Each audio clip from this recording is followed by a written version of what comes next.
Warner Brothers still have a year to decide whether or not The Flash will be given a sequel film. However, what seemed to once be a clear decision is now fogged with several accusations, a handful of arrests, and the darkening cloud of cancel culture surrounding Ezra Miller. Most recently, on April 19th, the perks of being a wallflower actor was arrested for second-degree assault charges after becoming unruly at a party in the Puna district of Hawaii, a trend that seems to follow the actor everywhere. Known for their outlandish fashion choices and undeniable acting skills, Miller is gradually becoming popular for a third reason, being problematic. Why was Miller arrested? Is there a pattern to their arrests? And what would this mean for any of their future productions? Why was Ezra arrested twice in Hawaii? On March 28th, Miller was arrested but later released on bail for disorderly conduct. On March 29th, a restraining order was filed against the actor, and then on April 19th, they were arrested on charges of second-degree assault. Essentially, 3 strikes in the span of a month. Having long been known for their supporting roles in indie films, Miller was set to launch their career into mainstream stardom with a lead role in The Flash. The movie comes as the latest installment in the DC franchise, set to be released by next summer. However, Warner Brothers held an emergency meeting on April 6 in which Miller's role in subsequent films was discussed. For now, all we know is that all of the actor's upcoming projects were put on hiatus until their behavior could be properly analyzed or pacified.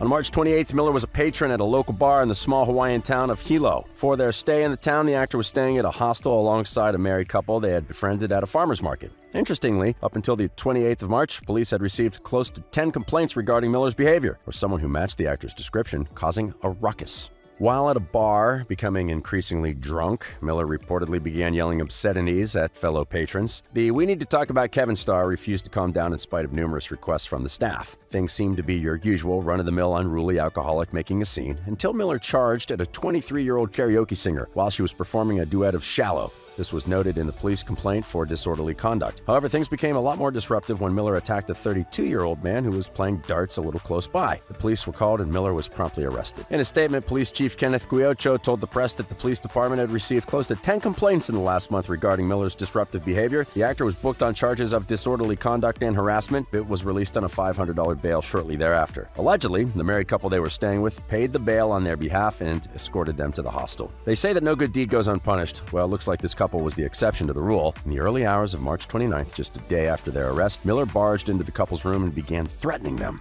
In the restraining order filed by the couple, they claimed that Miller barged into their room and began yelling obscenities and making threats towards the couple, again apparently either high or drunk. Miller reportedly told the man, "I will bury you and your slut wife." The couple also claimed that Miller stole some of their possessions, the man's wallet containing his credit card and other credentials, and the woman's passport. It is unclear whether those items were returned or not. The couple, however, lodged their complaint and request for a restraining order and then subsequently dropped it. It's unclear why they did that, and they haven't made any statements to the press to explain either. In any event, Miller, within the span of 24 hours, seemed to have made headlines twice. Unfortunately, that wouldn't be the last of it.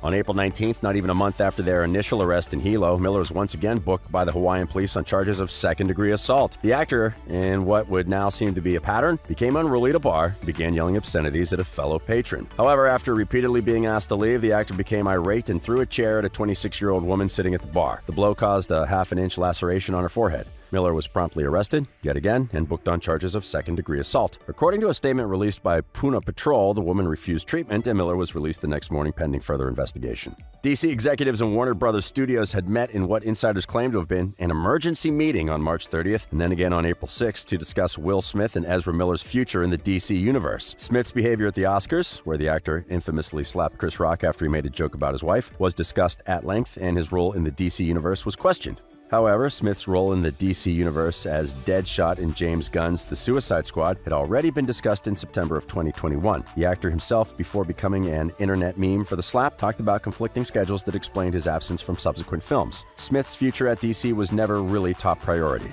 However, The Flash had already begun marketing, and Miller's first feature in the DC universe was being highly reported on, which meant that their recent outbursts were also making headlines. The Flash is all set to release in summer. The question on everyone's minds at the meeting was, would we include Miller in future projects? It's not a no, but it's not a yes either. Insider sources claim that the executives ultimately decided that a temporary hiatus would be best in wake of Miller's arrests and the actor's emerging problematic behavior. However, fans were quick to point out that this wouldn't be the first time Miller's made headlines with their behavior. When did Ezra Miller's legal troubles begin? Emma Watson's major feature film following the Harry Potter franchise, The Perks of Being a Wallflower, was highly marketed and fans were eagerly anticipating its release. The cast of the film included several prominent faces, including Logan Lerman, the actor known for playing Percy Jackson in the Percy Jackson franchise. The film was also based on Stephen Chbosky's novel of the same name. All in all, The Perks of Being a Wallflower was a highly anticipated film, and the stars of the movie were frequently called upon for interviews and promotional appearances. Miller, who had made their fortune film debut in After School and then landed the lead role alongside Tilda Swinton in We Need to Talk About Kevin, played Watson's queer stepbrother in the movie. Up until now, unlike the other stars of the upcoming movie, Miller was relatively unknown, which made Miller one to look out for. Unfortunately, the actor made headlines for a different reason. In 2011, while The Perks of Being a Wallflower was in production, Miller was pulled over after the vehicle they had been in was cited for a broken taillight. While being interviewed by the police in Pittsburgh, police discovered 20 grams worth of marijuana in Miller's possession. The actor was subsequently booked on charges of drug possession, but the charge was later dropped by a judge. They instead had to pay a penalty of $600 for 2 citations of disorderly conduct. Later on, commenting on the incident, Miller said, "I don't feel like there's any need to hide the fact that I smoke pot. It's a harmless herbal substance that increases sensory appreciation."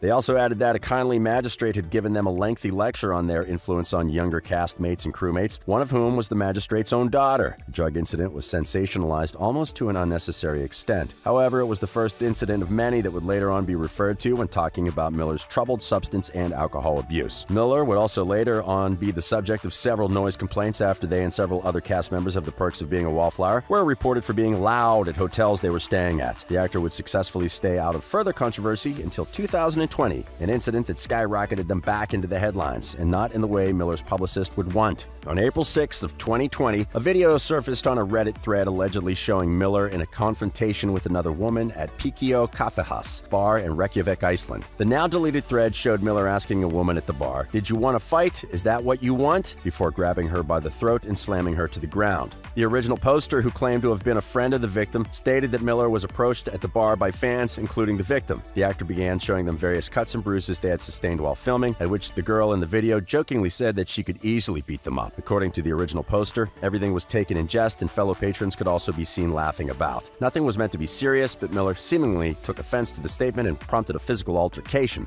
The poster commented that the girl thought they would be play fighting, and she took a fighting stance, at which Miller, who at this point had become increasingly drunk, lunged at the girl and grabbed her by her throat before slamming her down to the ground. Miller was then asked to leave the premises, at which point the actor became unruly and spit at the poster and 2 male staff members multiple times. The video was then uploaded onto Twitter by another woman claiming to have been a friend of the victim. Her story corroborated the story posted on Reddit. Both the Reddit thread and the Twitter chains were subsequently deleted. However, not before news outlets got a hold of the video and began circulating it around. This led to several reopened discussions on Miller's behavior, including their 2011 drug charge. The internet was pretty unforgiving, memes were made, Miller was the subject of several hate comments, and fans suggested that the actor be pulled from any upcoming releases. After the incident, several other people claimed that Miller would frequently be a nuisance, including hosting loud parties with drugs, alcohol, and several underage patrons. A Twitter user claimed that Miller reportedly threatened to steal the concept of a music video, claiming that the actor said they have followers and you don't. Will this be the last we see of Ezra Miller? Becoming one of the most prominent non-binary actors in Hollywood was no easy feat, especially considering the fact that the actor has frequently commented on their struggles with mental illnesses and substance abuse. While Miller might have downplayed their struggles a bit, sources close to the actor have suggested that things have been rough for some time now. Sympathetic fans would point out that all of this comes in relation to the star's earlier on access to drugs and other narcotics, plus their somewhat juvenile shoot to stardom, after which the actor left school to focus on acting full-time. Less sympathetic fans would point out that Miller has been displaying a disruptive pattern for quite some time now, since 2011, and that now may be the time to effectively cancel Ezra Miller. We have no idea what Miller's future looks like in the DC universe. Some fans have been suggesting that Grant Gustin should be cast as the Flash in the movie series to follow, but that's still a long time ahead. Who knows what the future has in store for Ezra Miller?